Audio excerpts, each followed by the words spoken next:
আমা আজকে রান্না কি হয়েছে দেখিয়ে দাও। আজকে রান্না করেছি এই দেখ, ভাত আর আছে ইলিশ মাছ ভাজা, ইলিশ মাছের তেল। ভাত গরম আছে? আর কিচ্ছু রান্না করিনি। ভাত তুই? গরম আছে? হ্যাঁ একদম, এই মাত্র ওই জন্য তো লেট করে বসালাম। ভাত গরম গরম ভাতের সঙ্গে খাওয়া যাবে বলে। আর তুই এই খিচুড়ি সুন্দর বলেছিলিস। ওয়েদারের দিনে খিচুড়ি না করে? তুই খিচুড়ি বলেছিলিস, আমি খিচুড়ি দেখো করে দেবো। কত সুন্দর ওয়েদার। আরে আমি খিচুড়ি করে দেবো, আমি কালকে করে দেবো। আজকে ইলিশ মাছ ভাজা দিয়ে ভাতটা তো ভালো খাওয়া যাবে গরম গরম। আজকে সবাই আছে বাড়িতে, ওই জন্য করলাম। আর কালকে করে দেবো তোকে, একদম প্রমিস। কালকে খিচুড়ি আর ডিম ভাজা করেই দেবো।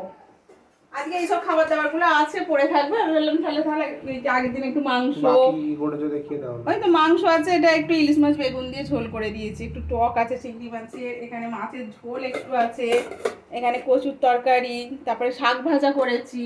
এইসবগুলো করে ফেলেছি তো।